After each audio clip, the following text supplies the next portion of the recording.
José Antonio, ¿hay que tomarse España con filosofía?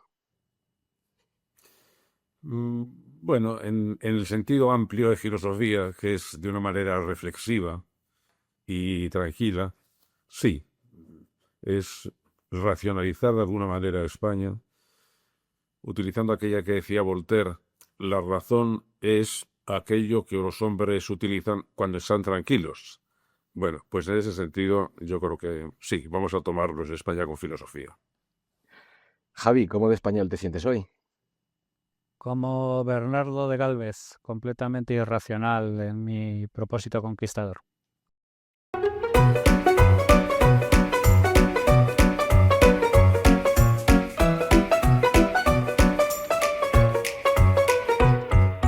La Ingobernable, un podcast sobre marca España. Pues con las cosas claras, bienvenidos, bienvenidas, bien hallados a un nuevo episodio de La Ingobernable, un podcast sobre marca España. Hoy viene a visitarnos a este rinconcito de España en Internet José Antonio Marina, que es de vocación, es detective, dice él mismo, detective privado, pero de profesión y pasión, imagino, filósofo. Ha dedicado gran parte de su vida a intentar entender al ser humano, que no es poca cosa, y en particular a comprender cómo funciona la inteligencia y cómo afecta a la creación, la educación y al resto de áreas de nuestra vida. En realidad hay muchísimo más porque es una carrera de auténtico polímata y en el último libro, por ejemplo, dirigido a adolescentes, llamado El Club de los Buscadores de Soluciones, es un ejemplo.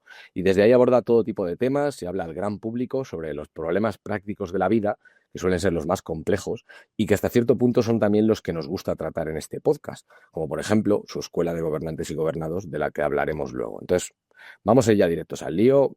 Te lanzo una pregunta, hablamos de España fundamentalmente, entonces, desde las alturas o quizá ya el distanciamiento que da la edad, ¿cómo cree José Antonio Marina que ha cambiado el significado de España con el paso de los años? Bueno, desde la altura que me gusta hablar es desde lo que llamo el panóptico, que es una situación en que te permite contemplar todo el panorama.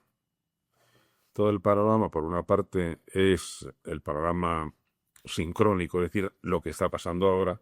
Aunque hablemos de España, es muy difícil hablar de España sola, porque estamos metidos en una red muy compleja de relaciones. Pero también desde el panóptico intento verlo de una manera diacrónica, es decir, las cosas que pasan ahora, todas tienen una historia y por lo tanto, si no ves esa historia, no entiendes lo que pasa. Respecto de la idea de España, bueno, es una idea, en primer lugar, que tardó mucho en aparecer. Es decir, nosotros no tuvimos una idea de España prácticamente hasta el siglo XIX. Nosotros fuimos un Estado antes que una nación. Y cuando en 1812 se hace la Constitución de Cádiz, la PEPA, bueno, los que estaban allí pensaban, ya tenemos una Constitución, ahora tenemos que ver cómo podemos definir la historia, la imagen de España. Y la imagen de España ha estado siempre un estado un poco de fusión. Eh, Se intentó hacer una imagen unitaria de España, pero por una especie de proyecto nacionalista español cultivado por Franco, pero nosotros hemos sido siempre en realidad un conjunto de reinos. No se hablaba nunca de España, se hablaba de las Españas, porque era un conjunto de reinos que se habían unido. Y yo creo que el mantener esta idea de que lo más profundo de España ha sido siempre una nación de naciones, pues yo creo que conviene recordarlo, porque es que parece a la verdad de esas cosas que está uno inventándose una cosa como revolucionaria, separatista. Eso es lo que estaba siempre. Y hay una anécdota muy curiosa durante la redacción de la Constitución del 78, porque iba a estar incluido allí que España era una nación multinacional. Y en eso estaban de acuerdo pues desde Fraga hasta los otros padres de la Constitución. Y de repente hubo un mensaje que yo no he conseguido saber de quién llegó o de quién procedía, diciendo que no se podía, que no se debía mencionar lo de nación de naciones. Pero estaba en la mente de los constitucionalistas y yo creo que eso es una idea que nos conviene que nos conviene repensar para introducir sensatez en todo este asunto. Javi, no sé si quieres comentar algo. Sí, bueno, varias cosas. El primero es que el panóptico es una metáfora que utiliza también Foucault muchas veces para...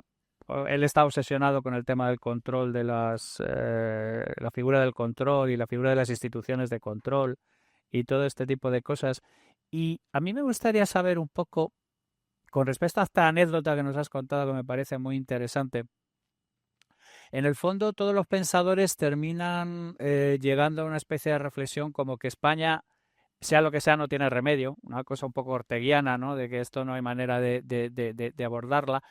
Pero ¿tú quién crees que pudo tener suficiente autoritas para mandar un mensaje así a los padres de la Constitución, que por cierto ninguno era un jovenzuelo inexperto ni nada por el estilo, para que les influyera a la hora de no ser capaces de hablar de España en estos términos de nación de naciones? A lo mejor nos hubiéramos ahorrado un montón de problemas porque nos fuimos por una vía tibia en la que nadie se vio representado, un café para todos casi artificial. Tengo curiosidad. Bueno, hay que situarse en aquel momento.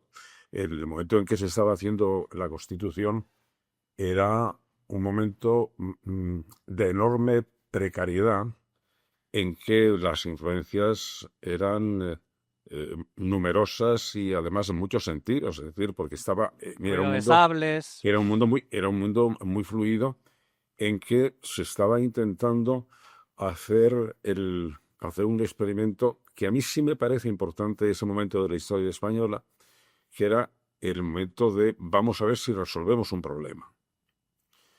Y nadie sabía muy bien cómo hacerlo y hasta dónde se debía ceder y hasta dónde se podía llegar, porque había no solo poderes reales, sino que había poderes supuestos. Un ejemplo. Todo el mundo pensaba que la fuerza política organizada y más potente que había en España era el Partido Comunista. Y luego, pues resultó que en el momento que vinieron las elecciones no existía esa fuerza real. Pero por otra parte había siempre la amenaza de hay ruido de sables, por ejemplo. Era una frase que se decía mucho. No se sabía muy bien en qué es lo que pasaba, qué es lo que pasaba en los cuarteles, de manera que sí había una especie de conexiones con todo el mundo para ver si nos enterábamos de lo que estaba realmente pasando, de manera que no es que tuviera autoritas para hacerlo, es que las advertencias, bueno, pues se escuchaban con mucha atención. Quiero recordar que quien contó esta anécdota fue Jordi Soler Turán, y él no dio más explicaciones. No concreto. No concreto. La discreción es parte del valor. Claro, al final, una de las cosas que sale habitualmente aquí es que es indudable que el país ha mejorado en los últimos 50 años. Es decir, de dónde estábamos a dónde estamos, ha habido un cambio sustancial. Pero a la vez vivimos en un momento como de desafección, de incertidumbre. ¿Por qué crees que se produce esa sensación? ¿Por aquellas aguas o por aquellos lodos? No, vamos a ver, yo creo que son dos cosas. Uno, el sentimiento de incertidumbre, el sentimiento de desafección política es un fenómeno que está pasando en todo el mundo occidental. Tú vas a Francia y hay una especie de preocupación por ese asunto. Hasta el punto que cuando en el año 2000 se reúne la cumbre de Lisboa, en que la Unión Europea decide replantearse un poco el proyecto de Europa, una de las cosas que se tratan al estudiar el tema de la educación, que cambia radicalmente allí, es decir, el año 2000 es cuando la Unión Europea decide cambiar el sistema educativo y organizarlo, en vez de como estaba hasta entonces, que era, digamos, verticalmente por asignaturas, se decide organizarlo transversalmente por competencias. Y una de las 8 competencias que se consideran esenciales para el proyecto europeo, aparte de la científica, la humanista, la tecnológica, es la de educación para la política, es decir, educación para la ciudadanía, y la explicación que se da es que se estaba viendo un enorme desinterés por la política en toda la juventud europea y que parecía que eso no era bueno. De manera que la desafección política no es un fenómeno específicamente español, es un fenómeno específicamente occidental, que tiene además una modalidad, que es la decepción por los sistemas liberales. Y eso sí que es grave. Y eso sí que es grave. Es decir, la subida que hay en todo el mundo acerca sobre los sistemas autoritarios, democráticos sí, pero autoritarios, es una peculiaridad de este momento y que se está viendo, por ejemplo, en una reciente encuesta en Cataluña, que un porcentaje, representando el 40% de la gente joven hasta los 20 y tantos años, piensa que no le importaría vivir en un régimen autoritario si le aseguraba el bienestar económico. De manera que lo que ha ocurrido es que las aspiraciones, que las promesas que habían hecho la democracia, pues no se han cumplido del todo. Pero yo creo que hay que ser ahí cautos. Es decir, cuando un partido, el que sea, está en la oposición, lo que le interesa transmitir es la idea de que todo va mal. ¿Por qué? Porque si todo fuera bien, ¿para qué vamos a cambiar de partido? De manera que dentro de la mecánica de la retórica política está que todo partido de oposición tiene que tener una visión catastrofista del asunto. Y cuando alguien, sea de la derecha o sea de la izquierda, dice de repente, ¿y la democracia en España está en peligro? No, la democracia en España no está en peligro en absoluto. Está muy bien asentada y todo el mundo la queremos. De manera que las voces que intentan convencernos de que las cosas están muy mal, hay que desconfiar de ellas. ¿Por qué? Porque hay que ver los datos objetivos. Y entonces, en España no hay ningún peligro para la democracia y las voces alarmistas son voces interesadas y por lo tanto hay que ponerlas entre paréntesis. ¿No crees que pueden ser a lo mejor producto también del hastío con respecto a determinadas cosas? Que se traduce en un deseo como las ranas pidiendo rey, ¿sabes? Como queriendo un cambio sin saber exactamente las consecuencias que lleva aparejado un cambio real. Sí, pero vamos, las cosas, lo decía antes Alex, bueno, si quieres tener una visión objetiva de las cosas, tienes que empezar a comparar con datos qué es lo que pasaba y qué es lo que pasa. Yo estudio mucho y he tratado mucho el tema de la educación. ¿Qué pasa con la educación española? Bueno, la educación española tiene muchísimos defectos, pero tenemos la mejor escuela que hemos tenido nunca. De manera que no podemos mirar hacia atrás y decir, ¿cuántos sabíamos los que hicimos el bachillerato como yo en los años 50? Bueno, sí, nosotros sabríamos mucho, pero ¿qué porcentaje de la población española hacía el bachillerato? Pues un porcentaje mínimo, de manera que nosotros, los que llegábamos a estudiar el bachillerato, veníamos ya educados de casa, podríamos decir, porque el resto se había puesto a trabajar a los 14 años, de manera, claro. Y entonces, ¿qué pasaba? Que cuando en el momento en que se sube la edad de enseñanza obligatoria hasta los 16 años, con el gobierno de Felipe González, naturalmente que sabíamos todos que iba a bajar el nivel educativo. ¿Por qué? Porque entraba más gente. Pero, sin embargo, el nivel de toda la nación iba a subir, porque todo el mundo iba a tener enseñanza obligatoria hasta los 16 años. Yo sé que leo además, Javier, que el pesimismo tiene un prestigio intelectual que no merece. Los pesimistas nunca han hecho nada. Yo le he dicho muchísimas veces, lo hemos dicho muchas veces en el programa, que el nihilismo es profundamente estéril. Te hace parecer intelectualmente brillante, sí, pero es absolutamente estéril. Claro, y sin embargo, alguien que tiene una versión pesimista parece que, bueno, es que ya está de vuelta de todo, pero está de vuelta de todo sin haber ido a ninguna parte. Es decir, yo tengo muy bien repertoriadas todas las cosas que los pesimistas han dicho que eran imposibles.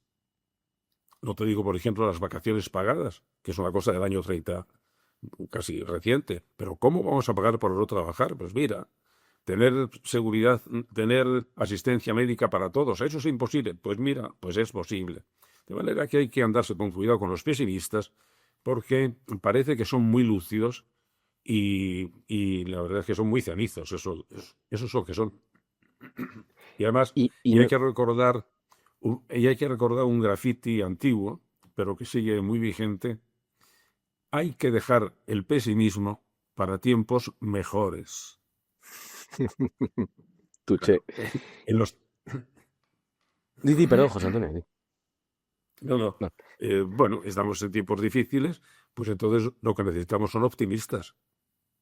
Claro, porque hasta que nos decía Debla, o escuchante del dale, podcast bota, y parte Marques fundamental en que tal, este encuentro se haya producido, Dire, que hasta cierto punto habría que habría que resignificar qué es un Estado, ya que se ha deformado tanto su significado que parece que lo que es el Estado cambia según quién gobierna.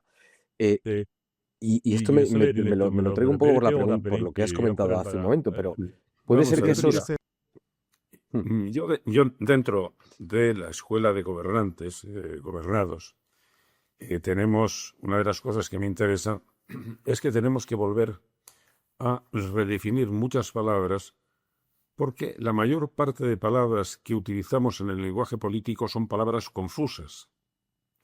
Y el problema está en que con palabras confusas no se pueden hacer debates claros, son también debates confusos. Por ejemplo, si quieres tratamos alguna de ellas. La palabra soberanía es una palabra absolutamente confusa. ¿Por qué? Porque la palabra soberanía se inventa para justificar el poder absoluto de los monarcas. De manera que es un concepto absolutista del poder. Cuando la Revolución Francesa, pues que los franceses seguían teniendo una adoración por el poder absoluto, no así la Revolución Americana, que quería que el poder fuera lo menos posible. No, el poder en Francia quería que todo el poder absoluto del monarca ya no fuera del monarca. ¿Y fuera de quién? De la nación. Y entonces, cuando se transfiere a la nación el concepto de soberanía, lo que se dice es que la nación tenga el mismo poder absoluto que tenía el monarca. Bueno, eso es un disparate. Porque entonces, si ese poder absoluto con el que se había Todo luchado... el poder para el soviet. Claro. Cambia solamente de titularidad, el esquema sigue el piso. Otro concepto confuso, nación. Vamos a ver, el concepto de nación cambia a partir de la Revolución Francesa. No existe antes el concepto de nación. No, existía el concepto de reino. Y el concepto de reino no tiene nada que ver con el concepto de nación. El concepto de reino era la propiedad del monarca. Vamos, Isabel I, soy reina propietaria. Y eso figuraba, digamos, Suyo, en los claro, títulos, claro. en los títulos de legitimación. De manera que, entonces, todas estas cosas tenemos que irlas aclarando, porque si no, nos hacemos enseguida un lío, porque empezamos a discutir sobre conceptos confusos. Y sí, y el concepto de Estado también es un concepto confuso. Este es un tema además que intentó cortar por lo sano Wittgenstein ¿no te parece fascinante la inmensa cantidad de esfuerzo, sudor y lágrimas que se han generado sobre discusiones sobre conceptos que no estaban compartidos? Porque una persona Sí, estaba claro. hablando de una cosa y otra estaba hablando de otra. Sí, claro. Por eso había una precaución que todos los lógicos antiguos decían: no se puede discutir sin precisar primero el contenido de las palabras que se van a usar. Bueno, eso no se hace, y entonces estamos viendo cómo han cambiado el significado de las cosas. Te voy a poner un ejemplo. Ahora todo el mundo está hablando de la ideología woke. Trump va en contra de los woke. En España los ultraderecha dice que el resto de los partidos son también partidos woke. Bueno, y me explica alguien qué significa eso. ¿Qué significa la palabra woke?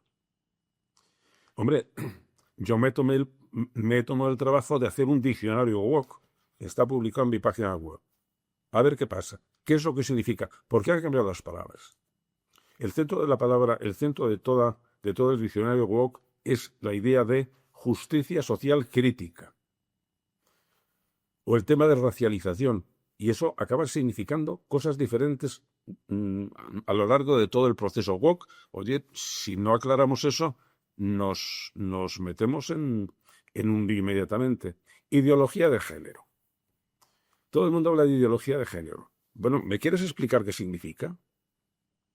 Porque claro, es que si no sabes de qué va el asunto, estamos discutiendo es una batalla de negros en la noche.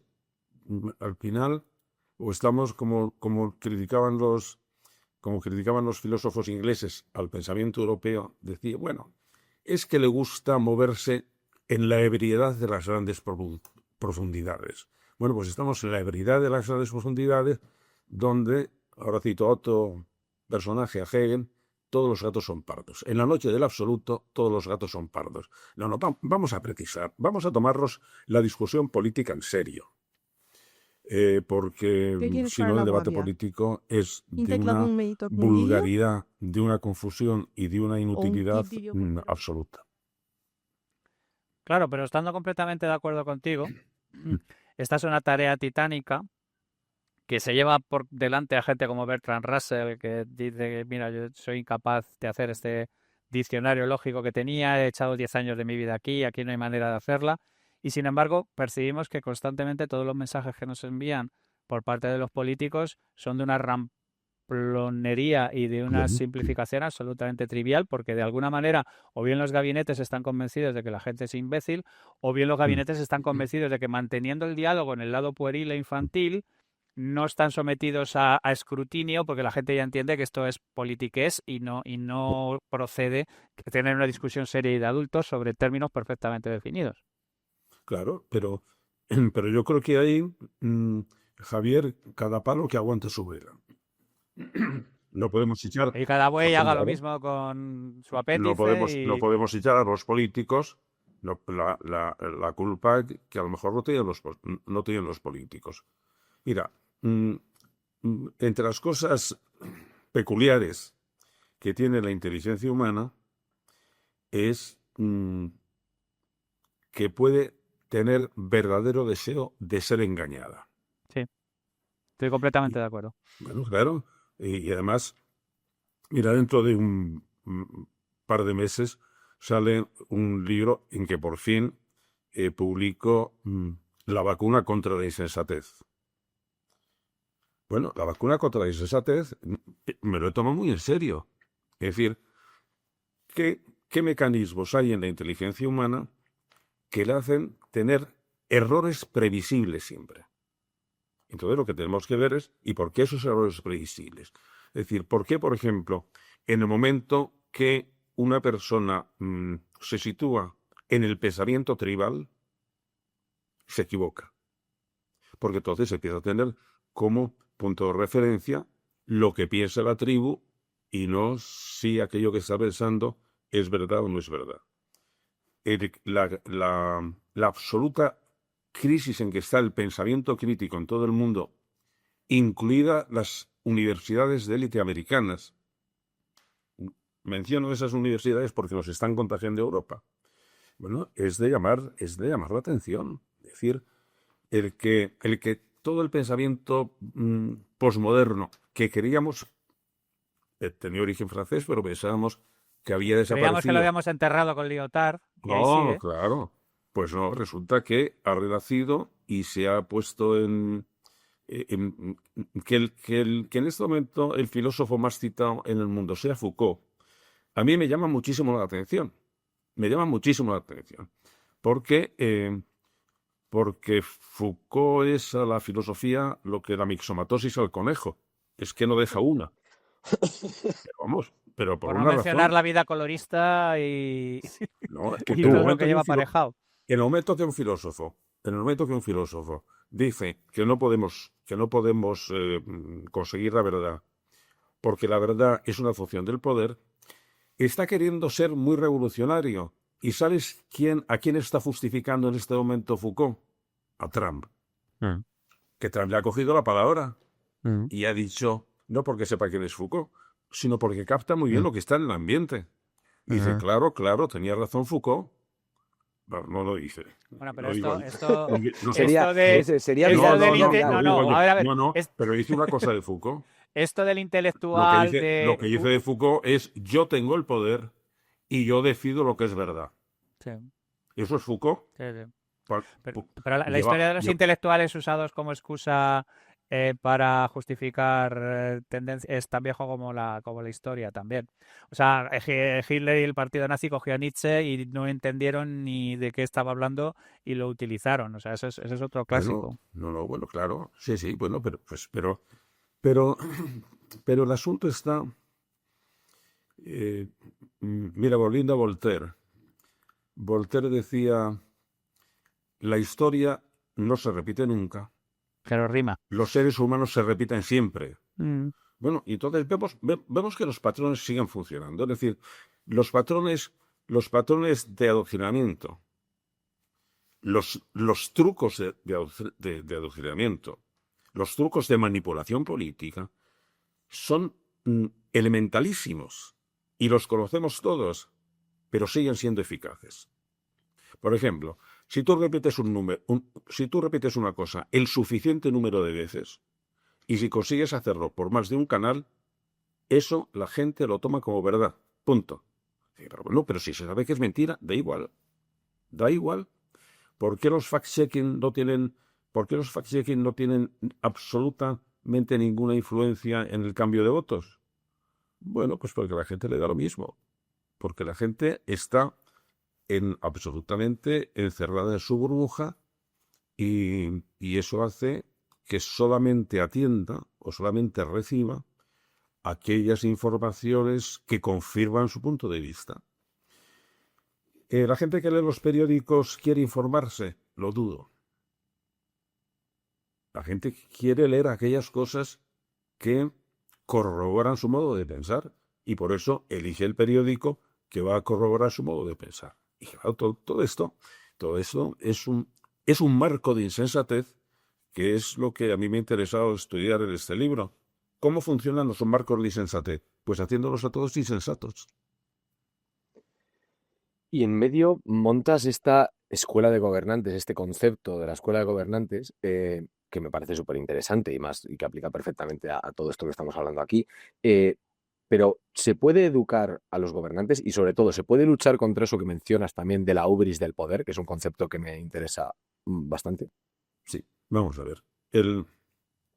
A mí lo que me extrañó es que no saber contestar a una pregunta esencial, que es la tarea del político, me parece la tarea más noble y la tarea más complicada de todas a las que se pueda dedicar el ser humano. Otra cosa es que esté desprestigiada porque haya habido muchos excesos, es que ese es el asunto. Pero como tarea en sí, la tarea del gobernante que se tiene que preocupar de la justicia, de la felicidad objetiva, de la felicidad pública, bueno, es de una nobleza absolutamente extraordinaria y de una enorme complicación. Bueno, pero ¿y dónde aprende el político a realizar su profesión? Pues en ningún sitio. Vamos a ver, en todas las demás profesiones tenemos, digamos, su proceso de formación. Si quieres ser médico, pues estudias medicina, haces prácticas, bueno, lo que sea. Si eres abogado, lo mismo. Si eres ingeniero, lo mismo. ¿Y el político? No, el político aprende a hacer política ascendiendo dentro de un partido político. Y bueno, pero es que ahí no está aprendiendo política, ahí está aprendiendo a hacerse con el poder. Y eso es otra cosa distinta. Pero al enfocar el asunto así es que hemos confundido la política con el acceso y el ejercicio del poder. Y esto forma parte también del marco de insensatez. En ese sentido, Trump es un genio político. Es un genio político. ¿Por qué? Porque ha conseguido manejar perfectamente los mecanismos para acceder al poder y para ejercerlo. Y lo que hay que empezar es a desmontar también este concepto. Es decir, no, el político lo que tiene como función no es ejercer el poder, eso es solamente un medio. Lo que tiene que hacer es tener claro que su objetivo es resolver los problemas de la sociedad. Y ahí tenemos un conflicto. Ahí tenemos un síntoma muy curioso. Hay un filósofo político que es elogiado por la derecha y por la izquierda, a pesar de que era un politólogo nazi de estricta observancia, Carl Schmitt. Carl Schmitt era, digamos, entraba dentro del diario defendido por Podemos, pero era una figura respetadísima por Fraga Iribarren, que incluso le invitó a residir en España. De hecho, se exilió aquí, su hija estaba casada con un catedrático en Santiago. Sí, sí. ¿Y qué decía Carl Schmitt? Que la esencia de la política es el enfrentamiento amigo-enemigo. Eso es. Y que, por lo tanto, el fin de la política es hacer desaparecer al enemigo. Ya está. ¿En eso estamos? ¿Seguro que eso es la política? No, eso es la política viejuna. Eso es la política ancestral. Esa es la política de siempre. Y esa es la mala política. ¿Por qué es la mala política? Porque la política surge cuando la misma palabra lo dice, viene de polis, viene de ciudad, de manera que la política empieza cuando los seres humanos comienzan a vivir en grupos muy amplios que necesitan ser regulados, que es la ciudad. Entonces, en el momento en que empiezan a vivir en la ciudad, aparecen los enfrentamientos, aparecen los problemas, aparecen los conflictos, pues porque la convivencia es difícil. Y entonces, ¿qué es lo que tiene que hacer la política? Bueno, a ver cómo regula, cómo organiza, cómo hace compatibles esos intereses opuestos, esas pretensiones enfrentadas. Pero eso lo puede hacer en dos formatos. Puede hacer en formato conflicto, el de Carl Schmitt, el de la política actual, el de la Realpolitik, el de la Machtpolitik, la política del poder, que es, tú eres mi enemigo y voy a ver si acabo contigo. ¿Por qué? Porque lo que quiero es vencer. Y en eso estamos. Y el enfrentamiento es, digan lo que digan, por muy democráticos que sean en su comportamiento, en el inconsciente, por decirlo así, de todos los partidos políticos, está un afán monopolista, es decir, ojalá fuera yo el partido único. Si yo fuera el partido único, qué bien lo iba a hacer. Pero no lo puedo hacer bien porque, claro, tengo a los desgraciados de la oposición que no hacen nada más que ponerme palos en la rueda. Y a mí eso me recuerda una cosa que decía Kant. Si la paloma pensase, pensaría que el aire es un estorbo para su vuelo y que volaría mucho mejor si no hubiera aire. Se olvida de que sin aire no volaría. Bueno, pues lo mismo. El poder tiende siempre a expandirse y solo no tiene sistemas de frenada, y solo tiene sistemas de frenada cuando encuentra un límite que le limite, que le frene. Que eso, dentro de las democracias, pues es la oposición y los sistemas jurídicos y los sistemas legales, y por lo tanto, eso es lo que frena el poder. Bueno, pero es que hay otra forma de tratar los enfrentamientos, que no es el modelo conflicto, es el modelo problema, que es, mira, tú y yo no somos enemigos, tú y yo tenemos un enemigo común, que es el problema. Lo resolvemos. Ese es el buen político. Y el político que necesitamos, el buen político, el político para formar al cual es para lo que he fundado la Academia del Gobernante y del Gobernado, porque son correlativos. No hay buen gobernante sin un buen gobernado y al revés. Lo que caracteriza al buen político es su capacidad para transformar un conflicto en un problema. Porque en el momento que lo has convertido en problema, ya has tenido ahí una elaboración intelectual. El problema implica que vas a encontrar una solución. Y te encuentras, al definirlo, lo estás ya tratando de otra manera que si es un conflicto. Los conflictos son intratables y por eso hay que acudir a la fuerza para resolverlos. Gaza, un conflicto intratable. Bueno, que estuvo a punto de resolverse cuando Isaac Rabin y cuando Arafat, que se llegó a, y que si no hubieran asesinado a Isaac Rabin, posiblemente se hubiera resuelto, que no es verdad. Pero todo viejo político, todo político viejuno, todo político ancestral, lo que va a decir es que los conflictos son la esencia de la política y la esencia y la solución de los conflictos es la victoria. Y es con eso con lo que tenemos que acabar. ¿Y hasta qué punto, perdona, hasta qué punto eso no tiene que ver con las personas? Quiero decir, porque hablamos de categoría política, pero en realidad son personas. Y esa carrera política está formada quizá por las personas inadecuadas para la tarea que tienen que ejercer. No, sí. Mira, en el libro este que te digo que va a salir dentro de nada, cuando veo, vamos a ver, ¿por qué nos equivocamos tanto? Es decir, ¿por qué si somos tan inteligentes cometemos tantas estupideces o tantas brutalidades? Bueno, entonces hay algunas veces en que lo que se nos meten son virus mentales, que por ejemplo son un virus mental, pues el sentimiento antijudío. Ese fue un virus mental que contagió a la sociedad alemana en los años 30. Ese es un virus concreto que se puede prevenir. Pero hay otras situaciones en que ya no es un virus concreto, es una situación muy compleja entera, que es lo que llamamos los marcos de insensatez. Es que todo el marco de insensatez, todo el marco está tan sumamente trabado que tienes que empezar a desmontar muchas cosas. Un marco de insensatez, por ejemplo, la relación en este momento del mundo con los textiles, con la ropa.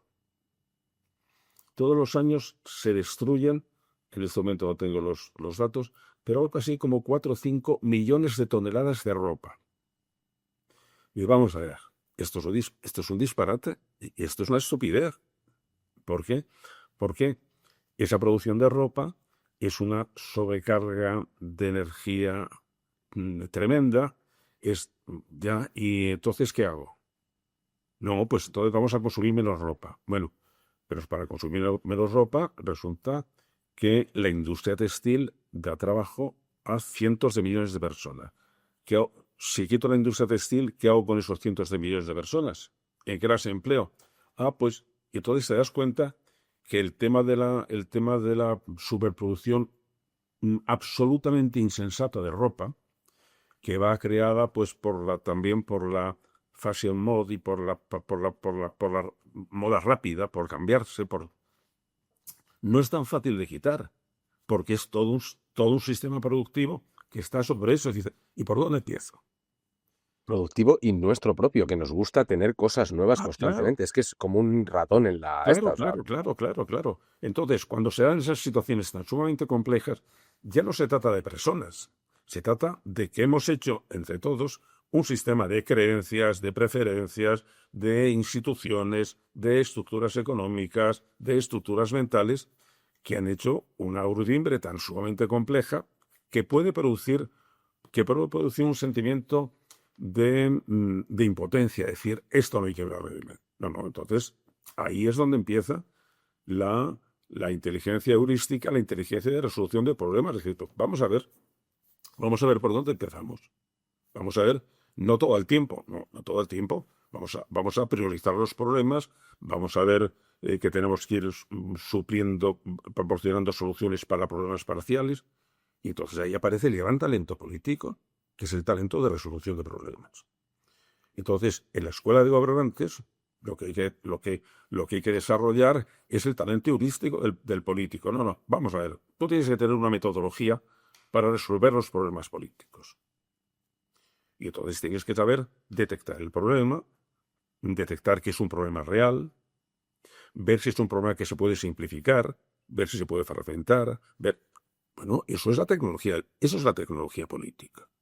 Y luego te encontrarás con que hay algunos temas que tendrás que tomar decisiones que ya no son técnicas, pueden ser ideológicas. Tengo que elegir este modelo de sociedad o este modelo o este otro modelo de sociedad. Ese ya es un campo distinto. Ahí sí, pero tienes que precisar que cuando estoy llegando aquí ya estoy dando soluciones ideológicas. Y entonces tenemos que discutirlo desde otro punto de vista. Pero claro, para eso tenemos que aclarar las ideas. Y para eso tenemos que recuperar la capacidad de pensar y el interés por pensar. Y en este momento eso está bajo mínimos. Hay un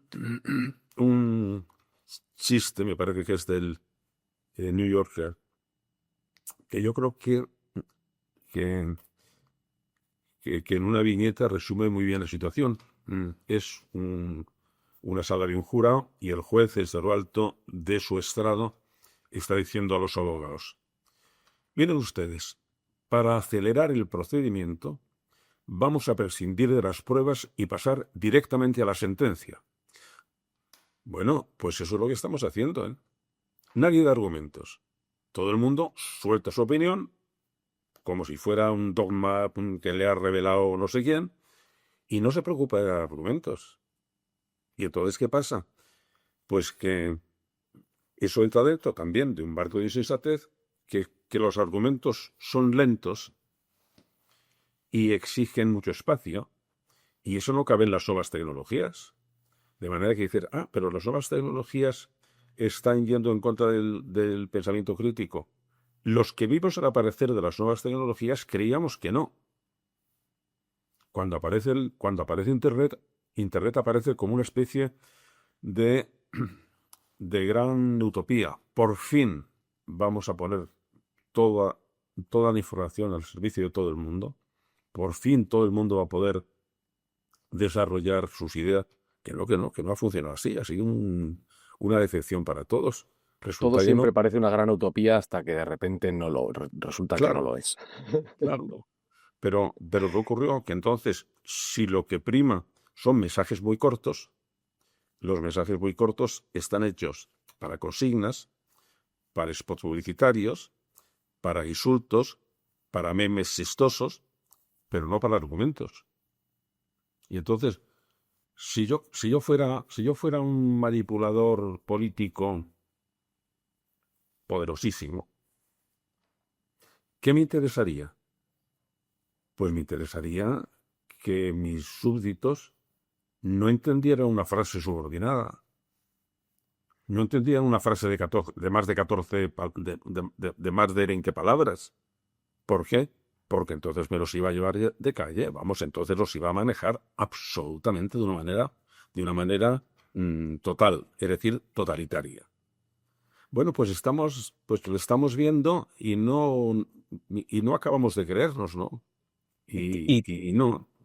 Bueno, pues por eso yo creo que hay que decir, vamos a ver, vamos a hacer una campaña por la sensatez. Vamos a hacer una campaña por la inteligencia. Vamos a ver, que la inteligencia es nuestra salvación.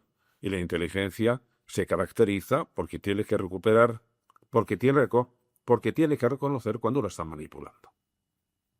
Eso, que había sido siempre una tarea de la filosofía, en este momento, como la filosofía ha desaparecido, como está verdaderamente en crisis, como ha actuado con la filosofía posmoderna, como esas serpientes que dicen que hay en los desiertos de Nuevo México, yo no las he visto nunca, que de repente empiezan a comerse su cola y ya siguen comiéndola, y cuando se han dado cuenta ya se han muerto. Bueno, dices, pues es un poco lo que le ha pasado a la filosofía. La filosofía en este momento se ha convertido en colaboradora de la mala política. Y entonces pues hay que decir, mira, o se ponen las pilas, o más vale que dejemos la política, la filosofía al lado. Cuando siempre me hacen la pregunta, ¿no debíamos tener más filosofía en el bachillerato? Pues depende. Pues depende de qué filosofía. Si es la filosofía posmoderna, mejor que se quede fuera. No, nada de filosofía. Si es una filosofía que desarrolla el pensamiento crítico, entonces dentro. Porque en ese caso, la filosofía es fundamento de la democracia, porque es la que puede reflexionar sobre los argumentos que se van a poner encima de la mesa. O sea, Comentábamos... como vais haciendo amigos, ¿no? Es un clásico, ¿eh? Este es el podcast adecuado para eso, ¿no? Para hacer amigos, no hay problema ninguno. Le escuchaba esta mañana a Jesús G. Maestro en Twitter, ponía que es profesor de literatura, siempre muy contundente. Javi lo conocerá, no sé si dijo, no te Sí. un placer. Decir que la ideología es la emoción de los pobres. Es muy potente. Pero ¿crees que esa separación que hemos impuesto a nuestras cabezas hasta cierto punto de conservadurismo, progreso, es un limitante para trabajar en soluciones? Que esas grandes palabras o pequeñas palabras que decíamos al principio, los políticos las llevan a niveles que creemos que vamos a alcanzarlo todo, pero luego no alcanzamos nada y vivimos en esa constante frustración de esperar un regalo que nunca llega, a la vez con Pedro y el lobo, o sea, gritando que viene el lobo, pero tampoco viene nunca. Y es esa constante que no se acaba de producir, esa llegada a la utopía, no hay nada que nos saque del día a día. Sí. Bueno, lo que pasa es que dentro de la utopía democrática, pues ha cambiado también el contenido de la utopía.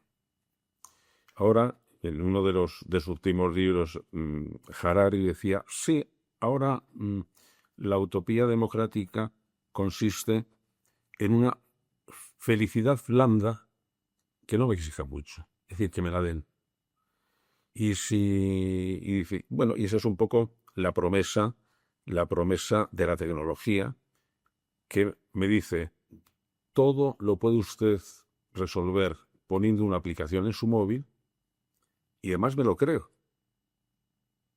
Entonces creo que si yo tengo un problema de sobrepeso, hombre, si yo me pongo en el móvil una de las aplicaciones que hay para bajar peso, me va a funcionar.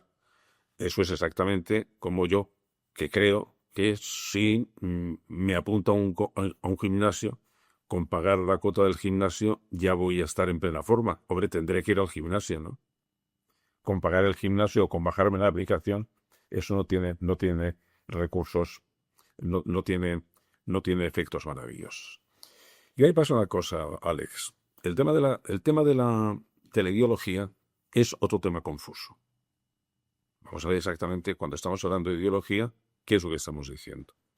Cuando empieza a utilizarse la palabra ideología, aparece a utilizarse en Francia, y los ideólogos eran los filósofos, los que se dedicaban a tratar con las ideas. Cuando Marx utiliza la palabra ideología, ya está utilizándola en un sentido muy peyorativo. La ideología es un sistema de ideas engañador. Para Marx era porque lo que estaba poniendo de manifiesto eran los intereses de la clase capitalista, que era la que determinaba las ideologías de todos los demás. Y entonces ya ideología empieza a significar una cosa peyorativa. Es un sistema de ideas cerrada sobre sí mismo, que pretende tener soluciones para todo, que se ha blindado a la crítica y que, por lo tanto, y esa es la parte mala, es incapaz de aprender. El hecho de que los partidos políticos sean ideologías blindadas para mí es una negación de la esencia de la democracia, que es que la democracia es un sistema de aprendizaje. Es un sistema también de distribución del poder, sin duda alguna. Pero lo que tiene la esencia de la democracia es que permite aprender. Y permite aprender precisamente del debate de las ideas, del Parlamento, de la posibilidad de que todo el mundo pueda escuchar al otro, no de que se blinde. En el momento en que las ideologías se cierran de tal forma en que nada de lo que puedas decir contra esa ideología va a cambiar la idea. Bueno, entonces se convierten en artilugios perversos. No, para eso no sirven. ¿Qué es lo que está pasando en este momento?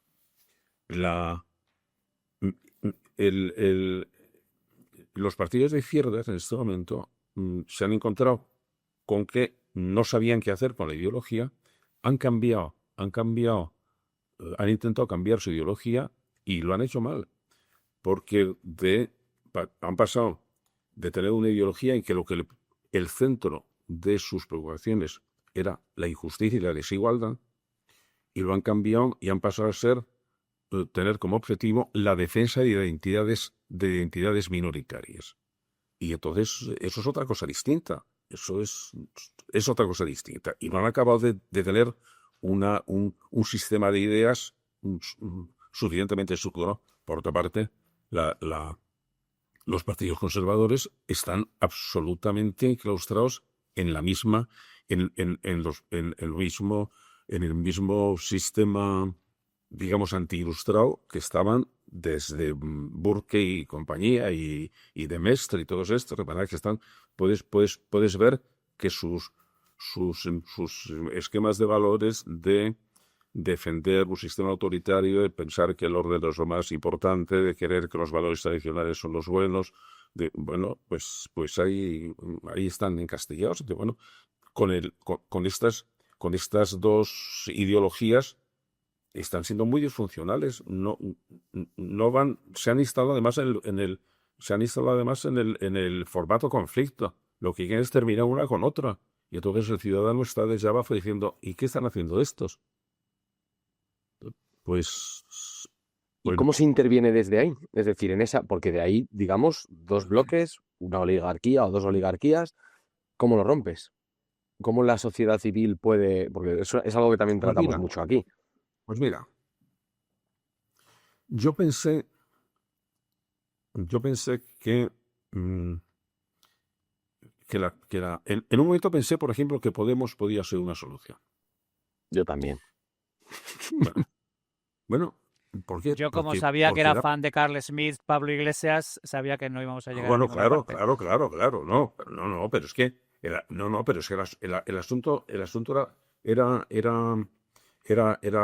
más serio, porque yo pensaba, vamos a ver, es verdad que las democracias siempre han tenido un problema de representación.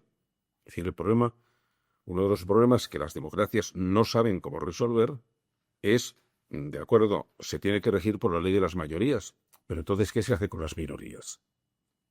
Todo el problema que tuvieron los teóricos de la Revolución Americana, que eran los verdaderamente interesantes, era, tenemos que defender las minorías porque si no las mayorías se las comen.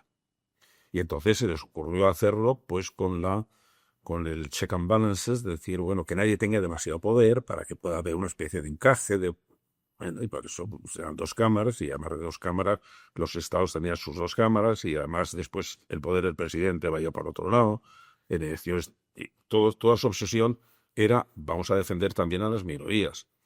Bueno, nosotros lo hemos hecho con la ley DON, que de alguna forma protege a las minorías, pero es muy complicado.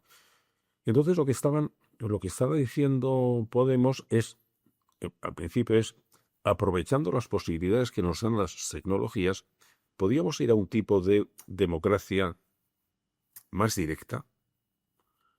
Bueno, y eso valía para decir, hombre, vamos a intentarlo. Pero los otros, acaso, no iban por ahí, iba otra cosa. A mí me ha interesado siempre, y creo que era necesario, la creación de un partido de centro. Pero claro, precisamente, por ejemplo, los politólogos americanos, la Koch y compañía, dicen, no hay posibilidad de un partido de centro. ¿Por qué? No, porque la política se polariza inmediatamente. Yo creo que eso es mentira. Es que yo creo que en el fondo le pasa lo mismo que a Schmitt. Yo no creo que necesariamente defienda el asunto, sino que lo mira como una especie de testigo, diciendo, mira, debería ser de otra manera, pero es así. Sí. Pero entonces, claro, con An Elephant el libro entero es eso. No, pero lo único que dicen es entre conservadores y progresistas, o entre republicanos y demócratas, solo hay una cuestión de gradación. Y lo que se llama un partido de centro es un partido moderado. No, no es por ahí por donde voy. Un partido de centro debería ser un partido, en primer lugar, que se da cuenta de la complejidad de las cosas. En segundo lugar, un partido que tenga como objetivo principal aprender. Es decir, no, aprender, ¿por qué? Porque no sabemos las soluciones, vamos a aprender. No tengo ya las soluciones en mi sistema programático.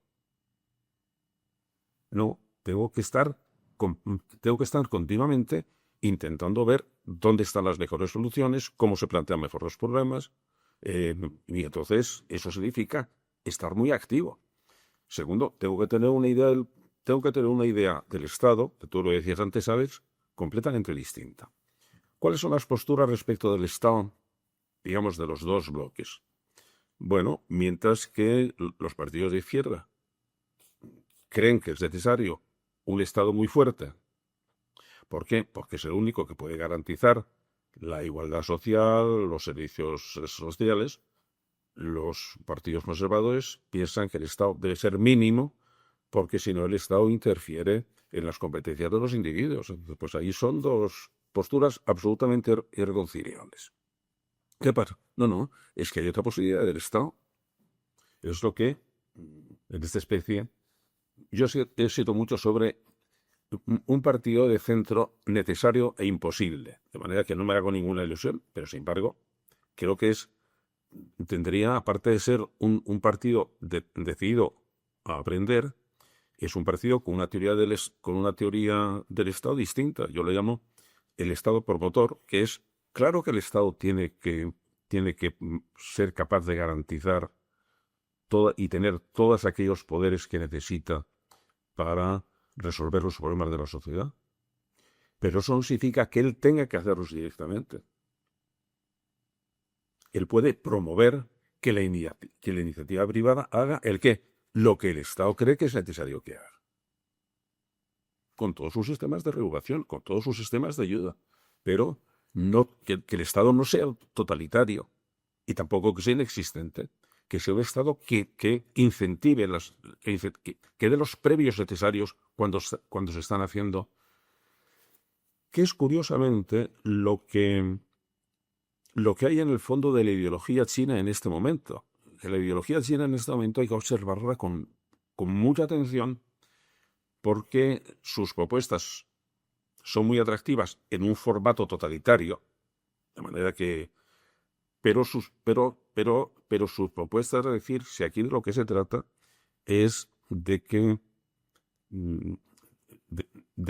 sepamos resolver los problemas, de que aprendamos, de que intentemos, de que vayamos premiando aquellas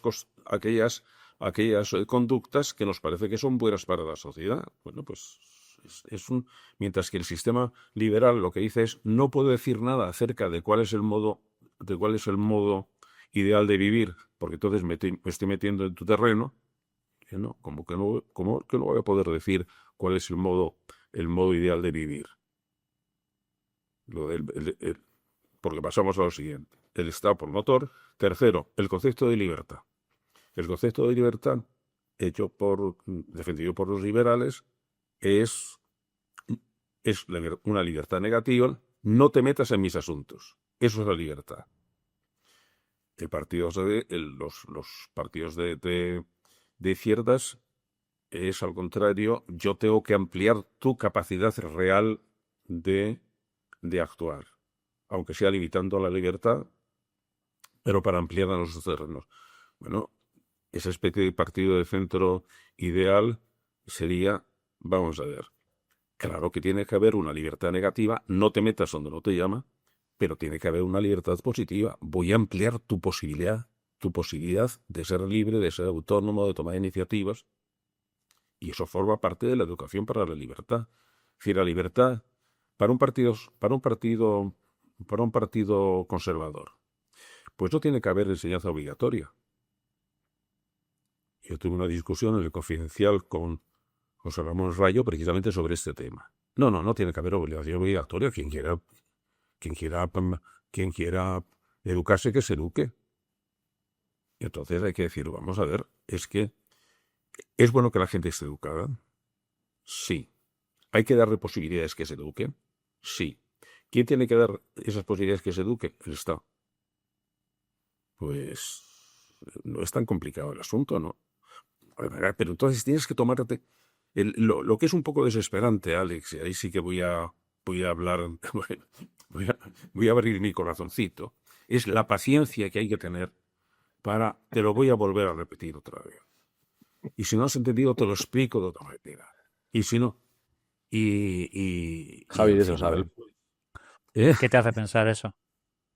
Así, y al final pues estás un poco harta, así, a ver si Claro, funciona, a ver si José, funciona, José Antonio, mira, es que Gabriel, hay un tema. a ver si funciona la vacuna contra la insensatez, nos Mira, vacunamos todos y ya se, Y a otra cosa. mira, José y Antonio, hago otra cosa. vamos a enfocar una duda metódica que tengo yo a este respecto, ¿no? Y es, mira, te lo compro de la cruz a la fecha. Además, estoy absolutamente de acuerdo con tu tesis y estoy absolutamente de acuerdo con todo esto. Pero me pasa un poco como hablábamos de Lakoff y hablábamos de Carl Schmitt, que en el fondo me pasa como aquel entomólogo Wilson que le preguntaron por el comunismo y dijo que gran idea, especie equivocada, que las hormigas sí eran capaces de sacrificarse por los demás, pero los humanos funcionamos de otra manera. ¿Tú no tienes la sensación, a ver, es que yo además estoy metido hasta el cuello en resolución de problemas complejos, en Wix Problems, en colaboración público-privada, en esa España templada que no está en ninguno de los sitios, pero tú no tienes la sensación de que estamos peleando cuesta arriba contra cómo funcionamos los humanos de manera Ya, instintiva y que en claro, realidad la racionalidad no le aguanta un asalto ya. a Vamos a ver. cómo funcionan Que los los políticos instintos van a ser primarios así. humanos? Claro, completamente de acuerdo contigo. Por eso, lo que hay, el libro sobre la vacuna contra la insensatez empieza en el origen.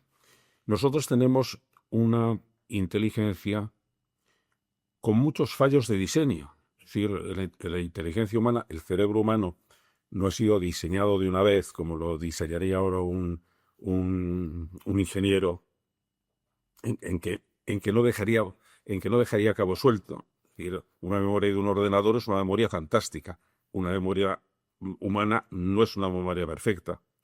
Tiene muchos, muchos fallos, muchos agujeros, muchas, lo que llaman en Inglaterra, en Estados Unidos, clutch, que son Muletas. esos arreglos que se hacen en los ordenadores que funcionan, Sí, sí. pero lo has arreglado como has podido. Son soluciones muy poco elegantes, pero que funcionan. Bueno, nuestro cerebro es una chapuza evolutiva. Ha ido resolviendo problemas de una manera muy eficiente, pero con muchísimos fallos, porque ha ido superponiendo tecnologías neuronales diferentes sobre una tecnología neuronal muy básica, que es muy emocional, que es el cerebro, que son las áreas límbicas. Bueno, ha ido construyendo tecnologías neuronales muy modernas, muy distintas, hasta llegar a la corteza cerebral y dentro de la corteza cerebral a los lóbulos frontales, que son rapidísimos, que cambian con muchísima facilidad, que intentan guiar a la parte ancestral, la parte tecnológicamente antigua, y que ahí empiezan a surgir los problemas. Entonces, ¿qué pasa? Que entonces lo primero que hay que hacer para esta especie de tratado de inmunología mental en el que me he metido es, vamos a ver cuáles son los defectos de diseño. Vamos a ver por qué nos equivocamos siempre en las mismas cosas. Un defecto de diseño es que nosotros somos seres grupales y nos parece que todo lo que defienda nuestra pertenencia a un grupo se sobrepone a todo lo demás. Y entonces eso nos da una cantidad de errores políticos tremendos en los que caemos todos. En los que caemos todos. Es decir, es que una persona puede ser antimilitarista y al mismo tiempo emocionarse con una marcha militar. Pero soy imbécil. Pero no soy antimilitarista. Bueno, sí, pero es que tu cerebro tiene dos tecnologías distintas. Y claro, ¿y qué hace el manipulador? El manipulador conoce muy bien eso. Dentro de las de este tratado de inmunología, hombre, a mí me interesa estudiar cómo funcionan los manipuladores, por ejemplo, los magos, los ilusionistas. Vamos a ver. Yo sé que el ilusionista no ha partido a su ayudante por la mitad. Estoy seguro que no, pero yo lo he visto. Y entonces, ¿qué pasa? Que tengo que decir, oye, a ver cómo funciona esto, no sea que en el terreno político alguien vaya a hacer lo mismo y yo esté viendo que han partido por la mitad al ayudante y me lo crea, ¿no? Y bueno, entonces dices, ¿y qué es lo que está funcionando? Ahí está funcionando otro fallo de diseño, que es que nuestra atención es esencial, pero es muy fácilmente hackeable. Y como alguien se adueñe de nuestra atención, nos va a hacer mirar donde queramos. Y, oye, que eso conviene saberlo. ¿Para qué? Pues, por ejemplo, para entender por qué de repente Trump, que no es imbécil, dice esas burradas. Se están comiendo los inmigrantes, se están comiendo los perros. ¿Tú crees que él se lo cree? No, él sabe que si dice eso, durante unas horas todo Estados Unidos va a estar pensando en el gato o en el perro. Y, pues, estoy actuando como un ilusionista. Estoy llevando la atención hacia donde yo quiero que estén. Bueno, pues, en el momento que... ¿Cómo se desmontan el truco de los ilusionistas? Cuando sabes el truco. Entonces, lo que hay que decir, mira, que te había explicado otra vez el truco. Pero no te das cuenta. No te das cuenta que en estas peleas que hay en el Parlamento te están tomando el pelo. Te voy a explicar otra vez el truco para que deje de tener efecto, para que no esté de repente guiando tu voto. Bueno, pues te lo explicaré otra vez. De manera que el desmontar esos trucos, que como decías, Alex, es que caemos con ellos, porque sí es verdad que estamos mal diseñados. No, la razón y la emoción no van juntas. Si no, solamente nos emocionarían las cosas que racionalmente son aceptables. No, nos emocionan cosas muy absurdas, porque tenemos nichos de irracionalidad. Y bueno, pues una parte de nichos de irracionalidad son políticos. Hemos hablado de la parte de Yo gobernantes. os estoy destripando el libro, ¿eh? En primicia. Nada. No, lo bueno de la insensatez es que quieras que no, caemos recurrentemente, así que no es tan fácil. Habrá que comprarlo igualmente. O sea, no hay problema ninguno. Kahneman decía que llevaba 30 años estudiando los sesgos, se los conocía a todos de izquierda a derecha y Y que seguía caían cayendo ellos. en los mismos. A nosotros en un programa anterior hablamos de educación, del sistema educativo español, y vino Gregorio Luri, pedagogo, maestro, y nos hablaba de un concepto que nos gustó muchísimo, que era del valor moral de la educación, es decir, de conseguir darle a la educación el valor que tiene independientemente de lo que vayas a conseguir con ello, del objetivo final de ello, de si te valdrá o no. ¿Crees que se ha fallado al educar a los ciudadanos, esa educación a la ciudadanía que comentábamos antes, y transmitirles la importancia de nuestro papel en la sociedad? ¿O realmente es una tarea imposible, como decías? Porque al final, cuando antes hablábamos con Antonio resulta que el modelo chino va dando soluciones así de aquella manera que al final nos lleva a un pan y circo. Lo único que ahora en vez de pan y circo tiene que ser pan, mucha ropa, mis cereales, aguacate, un montón de mierdas más, pero realmente pan y circo. ¿Somos igual de sencillos o podemos darle ese valor moral a la educación y subir por encima de lo que somos?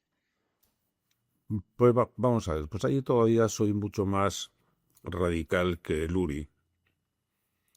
Yo vengo de la teoría de la inteligencia. A lo que me he dedicado toda mi vida es a estudiar la inteligencia. Entonces, cuando empecé, me centré en aquellas cosas magníficas que hace la inteligencia, que es cuando crea arte, cuando crea literatura, cuando crea sentimiento, cuando crea formas políticas, cuando crea empresas.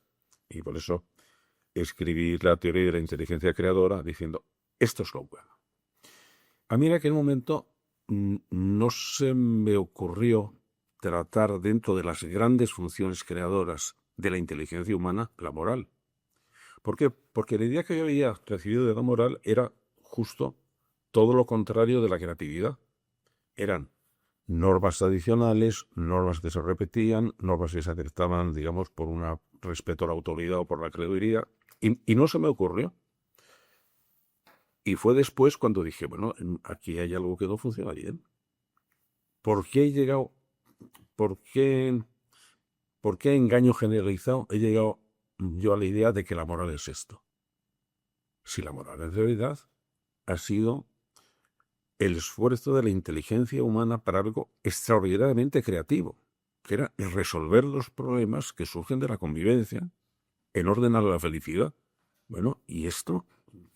¿Qué perversión ha habido por medio para que, bueno, yo creo que lo que me interesa es ver cómo funciona la inteligencia, no haya dado importancia a eso.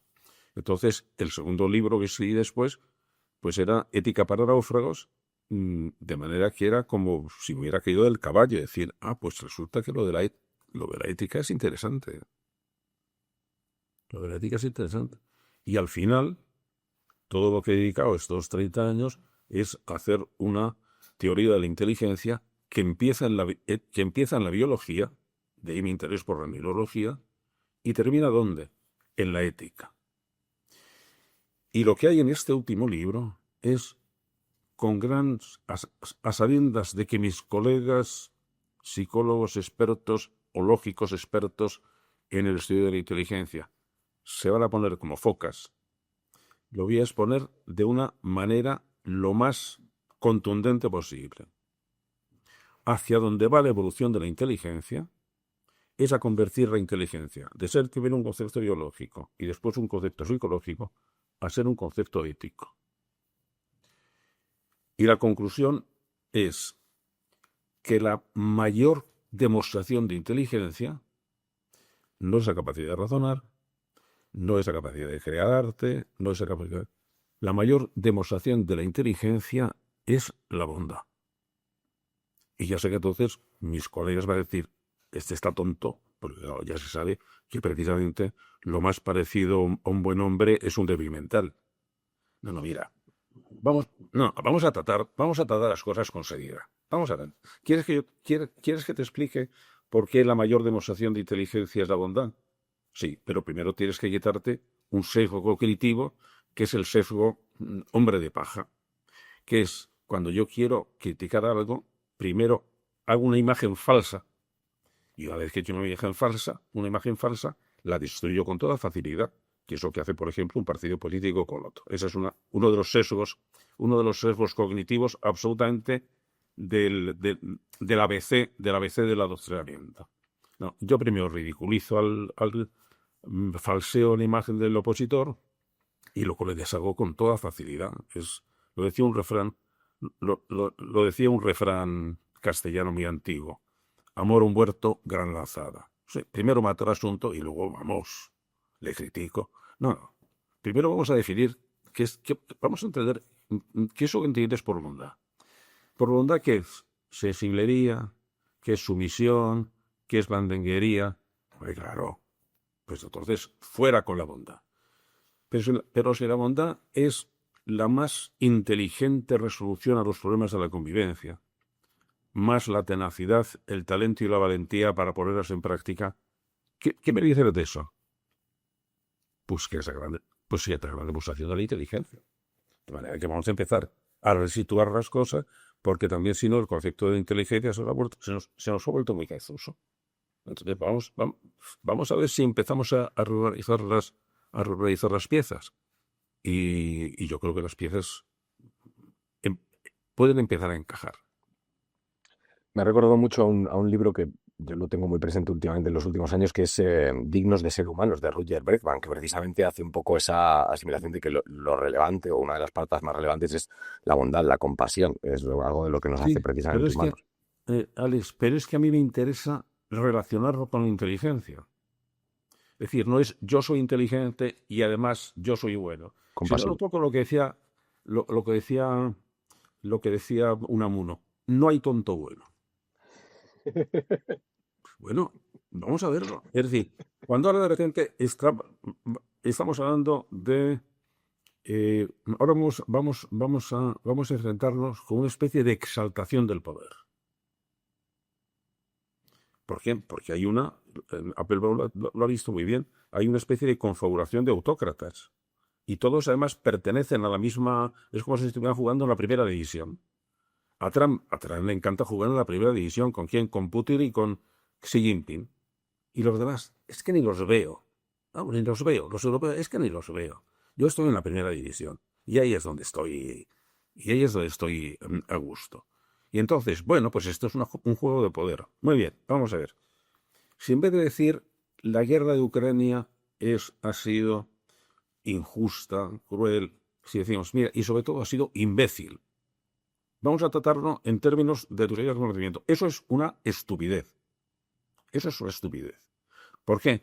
Es una estupidez porque me he metido en una cosa que no, como definía la estupidez Carlo Cipolla, es hacer mal a alguien sin sacar ningún beneficio. Es decir, todo son los juegos de resultado negativo. Todos vamos a salir perjudicados, menos mi ego. Oye, vamos a ver. Bueno, pues vamos a definir que lo que es absolutamente insensato. Y entonces, dentro de un test de inteligencia, hay que decir, usted es un insensato, es que no da de sí. Es que no da de sí para nada. Amartya Sen, el premio Nobel de Economía, acuñó una expresión, dedicó un estudio de algo que a mí me interesa. Hablaba de el tonto racional. Y el tonto racional, decía, es justo el homo economicus. Es decir, la economía ha estado Toma manejando... siempre las decisiones racionales, ponderadas, lógicas... Sí. Pero sobre todo, si te has encerrado en la burbuja económica, el que es muy racional en la burbuja económica es un tonto racional. ¿Por qué? Porque ha pensado que la burbuja económica era todo lo que había. Bueno, pues lo mismo esto, Putin no es que sea injusto, no es que sea cruel, es que es un tonto racional. Y todo eso que quiere decir, oye, mira, no vote usted a tontos racionales. ¿Por qué? Porque va a meter problemas.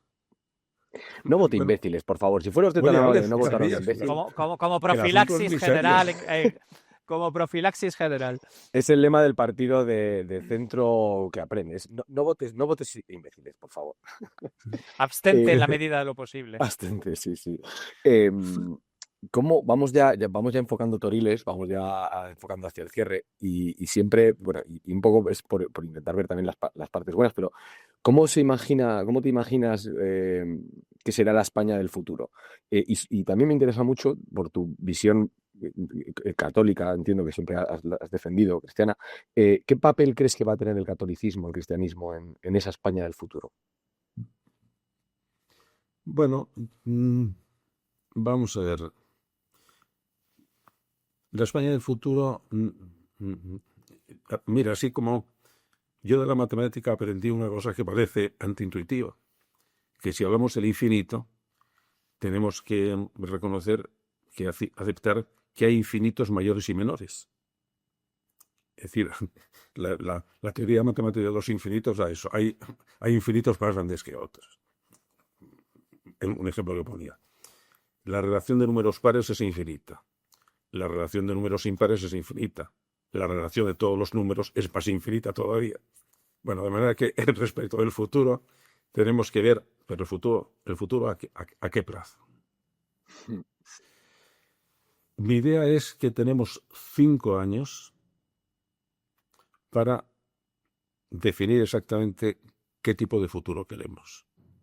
Es decir, no solo España es muy pequeñito, sino que en este momento, en el mundo en general, no tenemos más de 5 años para ver si vamos a ir hacia 2 posibilidades, que es una posibilidad, un tipo de mundo absolutamente tecnificado, o un tipo de mundo en que nociones que no son científicas y que no son técnicas sean las que marquen el marco. ¿Cuál es la noción que no es ni científica ni técnica y que yo creo que tiene que definir el marco? La noción de dignidad.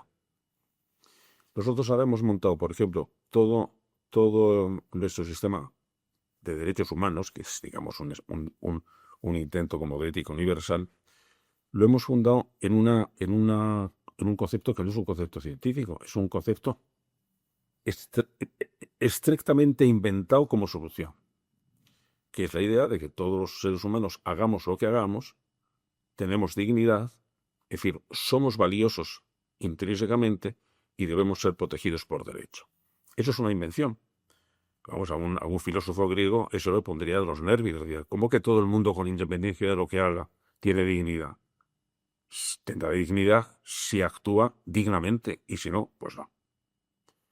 No, nosotros hemos pensado que era mejor solución decir que vamos a considerar que todos los hombres, aunque no lo sean, pero vamos a considerar que son valiosos por el hecho de ser hombres, y vamos a organizar toda esta convivencia jurídica y moral sobre esa idea. Eso está fuera del mundo de la tecnología y de la ciencia. Si hacia donde va nuestro mundo es un mundo estrictamente de racionalidad científica y ética y técnica, antes o después el concepto de dignidad va a desaparecer. Y entonces eso va a tener muchas consecuencias.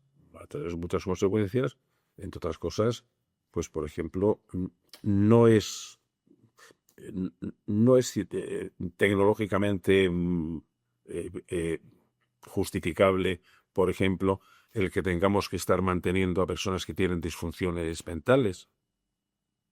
Si lo hacemos ahora es porque nos parece que la idea de dignidad es central en nuestro modo de vida. Para una mentalidad racionalmente científica, porque es que para un científico el concepto de dignidad es que no tiene sentido. Es decir, a ver, ¿de qué me estoy hablando? Pues el ser humano tiene más dignidad que un mono. ¿Me explica usted eso qué significa? No querrá usted decir que tiene un cerebro mayor. Sí, pero eso es como si dijera que el número 7 tiene más dignidad que el número 3. Pues es que no casa. No es una noción científica, es una noción ética. Y si usted entonces separa esa parte y enfoca a la humanidad hacia una ciencia y tecnología sin ese otro tipo de inteligencia, pues vamos a tener muchas ventajas y vamos a tener muchísimas inconvenientes. ¿Cuál es la ventaja? Sí, que vamos a vivir 130 años, que vamos a tener posibilidad de mejorar nuestras funciones cerebrales y también que la diferencia de clases sociales va a ser cada vez mayor, que vamos a hacer una criba porque los niños van a tener desde que nacen su portfolio genético y entonces vamos a ver los que van a dar de sí, los que no van a dar de sí, y para qué vamos a alimentar a los que van a dar de sí. Oiga, que es que ese niño que nace tiene dignidad. No, ese niño es una cría de mamífero y por lo tanto entra dentro de la cría de mamíferos. Esto es así, pero si es que esa es la Aldous racionalidad. Huxley estaría felicísimo. Claro. Y Skinner, es decir... Los conductistas en general apoyan la moción. Claro, uno de los capítulos de la vacuna contra la insensatez se llama El triunfo de la caja de Skinner. Pero eso lo están diciendo los mismos teóricos de la inteligencia artificial. Nosotros estamos trabajando bajo el paradigma científico de Skinner, que es que si yo manejo los incentivos positivos y negativos, determino la conducta. Es decir, no me estoy inventando nada. Skinner, Morozov, que es un crítico pero un tecnocenista importante, dice, habría que nombrar patrón de Internet a Skinner. Bueno, pues también tenemos que empezar a aclarar el asunto, ¿no? Ahí hay una camiseta buenísima, también te digo. No, perdón, hacer una camiseta del patrón de Internet como las figuras clásicas del patronio patrio. Pero bueno. Javi, no sé si quieres algo para rematar, comentar algo. No, es que es una tragedia porque yo estaría aquí hablando hasta mañana. Entonces, porque además son todos los temas que a mí me interesan. Me interesa la resolución de problemas complejos, me interesa la falta de hombres de Estado, me interesa defender la racionalidad por encima de todo esto, me interesa entender cuáles son las claves en las que se está moviendo el no diálogo político que hay ahora mismo. Me interesa ver cómo se puede revertir este asunto. Entonces, pues eso, yo lo que necesitaría es 2 horas o 3 horas más, pero no queremos abusar de la paciencia de José Antonio ni de Bueno, nuestros pues lo oyentes dejamos para tampoco. después que aparezca el libro. Ah, Nos pues ponemos sí, me parece una buena excusa. Esa me parece muy buena, ¿eh? Una después de que aparezca el libro, me parecería fetén, la verdad. O sea, eso sería maravilloso. O sea, Ya que que eso genial. ya que habéis tenido, digamos, la primicia, pero bueno, pues tener también la La- consecuencia. Hemos tenido un tráiler, literalmente. O sea, hemos tenido Eso ahí es. Con la, varios el spoilers, insight. o sea que... Pues para ir cerrando, siempre hacemos dos preguntas, que al final prácticamente son tres, pero que la primera es un poco, que aunque hayas esbozado alguna de las ideas, pero es que si pudieras cambiar una sola cosa de España, como marca, como país, ¿qué sería? Es decir, si ahora mismo te dieran poderes y pudieras decir, esto lo dejo yo arreglado, ¿qué cosa sería? Pues yo creo que aumentar la capacidad de lo que yo llamo inteligencia resuelta, es decir, la inteligencia que avanza animosamente, pero avanza resolviendo problemas. Es decir, eh, el último libro, que me parece que antes lo mencionó de vosotros, el libro que es un libro para adolescentes, el libro de los Buscar buscadores de de soluciones. soluciones, es para decir, bueno, toda la educación lo que debía estar enfocada a saber identificar los problemas y resolver los problemas. Y yo creo que eso me gustaría que tuvieran los españoles, que desarrollaran esa actitud para identificar y resolver los problemas, entre otras cosas porque eso inmediatamente nos lleva a un planteamiento ético, porque la ética son las grandes soluciones a muchos problemas. De manera que fortalecer la, la inteligencia para resolver problemas.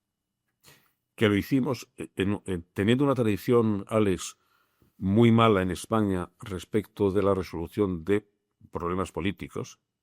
Vamos, nuestro siglo XIX es un siglo de jolgorio disparatado. Bueno, tuvimos de repente un momento de inteligencia política y debíamos recordarlo, que fue el momento de la transición. En el momento de la transición, por un instante, por un periodo, decidimos no formular el enfrentamiento en el formato de conflicto, sino formularlo en el formato de problema. Y las cosas salieron. Y todo lo que hay que decir es, en ese momento, fue un momento de brillante de inteligencia heurística, de inteligencia solucionadora de problemas. ¿Por qué no repetimos esa actitud? De manera que esa es mi respuesta a la primera. No es poca cosa. Y la segunda, que son otras dos, en realidad es ¿qué español vivo te gustaría que viniera a La Ingobernable a hablar de España? Porque su punto de vista sobre el país, sea el que sea, o sus ideas pueden ser interesantes. ¿Y qué español muerto, ilustre, digamos, pues hay que destacar porque quizás su vida ha pasado desapercibida o quizá porque es un tótem, que es algo que tenemos muchos españoles, que no tenemos figuras, esos hombres de Estado o esas grandes figuras señaladas, pues ¿cuál sería, digamos? Bueno, ahora para hablar de estos temas, a lo mejor lo habéis invitado ya, pero a mí me interesa mucho lo que está estudiando José Luis Villacañas. Él es catedrático de Historia de las Ideas, pero ha emprendido una obra que el índice son 21 tomos sobre la idea de España. Y han Pues aparecido tiene 5. que venir al Tiene que programa sí ver, o sí. por 21 favor. veces como mínimo. O sea, tiene que Por eso venir te digo. 21 veces como mínimo. Sí, pero y tiene una historia del poder en España interesantísimo, pero ya también de paso hizo un librito sobre Podemos, de manera que está muy al día. De manera que Pues a mí me parece que José Luis Villacañas para el enfoque de vuestro programa si le está. puedes hablar de nosotros encantados de ofrecerle un espacio aquí para hablar cuando quiera. O sea, qué maravilloso. Muy bien. Y Y el... y de pasados, yo le traté muy poco y me hubiera gustado tratarle más, que fue Adolfo Suárez. Mira, os recomiendo, si no lo habéis leído, hay un libro de un gran politólogo americano que se llama Andy Brown, que el título es muy tonto, porque el título del libro es El mito del líder fuerte. Parece que es un libro de management. Es un libro sobre los personajes políticos más importantes del siglo XX. Entonces lo distribuyo en varias categorías. Los que fueron transformadores, porque cambiaron mucho su punto político. Pero hay un grupito muy pequeño que son lo que él considera que fueron los líderes trascendentales. Dice, es que estos cambiaron por completo toda la estructura política de la ciudad. Y ahí pone 4. Uno es Mandela, otro es Gorbachev, otro es Deng Xiaoping y otro es Adolfo Suárez. Estamos hablando de un politólogo americano. Y Bill Gates todos los años hace una especie de resumen de los libros que más le han interesado. Y entonces comenta este libro de Andy Brown y dice, bueno, mi sorpresa fue al encontrarme un político, Un españolito. extraordinario a quien no conocía y que ojalá tuviéramos más políticos como él, que era Adolfo Suárez. De manera que de los que ya han muerto, me gustaría que trajerais a Adolfo Suárez. Esto me parece fascinante porque hay como una especie de leyenda negra alrededor de que Adolfo Suárez no era una persona particularmente leída y se jactaba de no leer y cosas por el estilo, pero yo creo que tenía para compensar posiblemente unos arrestos, un arrojo y una capacidad de leer la mesa espectacular. Fíjate que detrás de él estaba Torcuato sugiriéndole a la oreja que Torcuato tenía un concepto de sí mismo, que hablaba de sí mismo en tercera persona, pero yo creo que siempre se ha minimizado el papel de Adolfo Claro, pero es que mira, al diseñar, digamos, los programas para la escuela de gobernantes, que el objetivo era desarrollar el talento político, entonces el primer objetivo es ¿y cómo definiría el talento político? Porque el talento político es una cosa muy, muy especial. No es que no tienes que saber mucha ciencia política. Tienes que tener... Mira, Isaac Berlin, una de las últimas cosas que escribió era, yo creo que no lo publicó en vida, era en qué consiste la inteligencia política. Él decía que era una capacidad de síntesis muy especial. Era una capacidad de distinguir lo relevante de lo irrelevante. Que en un panorama que siempre es muy complejo, pues es algo absolutamente esencial, porque si no te puedes perder en lo irrelevante. Bueno, algunas de esas cosas yo creo que sí las tenía Adolfo Suárez, y por lo tanto, pues eso es lo que me interesaría hablar con él para ver si conseguía discutir en qué consistía, pero creo que no lo vais a conseguir. No creo que la inteligencia artificial nos lo dé eso. Pero yo lo tenía en el episodio nombrado porque mencionabas tú la transición, junto con la transición me parece también cuando se murió, me parece otro de los breves momentos en los que España como que se puso de acuerdo. Como que de repente dijimos, mira, vamos a homenajear a este señor que con lo que tuvo, lo que hizo. Y por eso me parece una figura también muy interesante, aunque también tenía la idea que tenía Javi de que era un poco, pues me han puesto aquí y voy gestionando como buenamente puedo, pero claro, siempre hay algo más detrás. Pero bueno, José Antonio, muchísimas gracias por haber hecho posible esto. Te esperamos para el libro, que nos viene también al pelo, o sea que nosotros encantados de que vuelvas cuando quieras y espero que hayas estado a gusto. Muy bien, y espero que nuestros oyentes lo pasen también bien. A ver si mejoramos cómo nos gobernamos y esas cosas. Javi, un placer como siempre, que tengamos buena semana, suscríbanse, España no se hace sola, hay que hacerla, continuamos y España es un work in progress.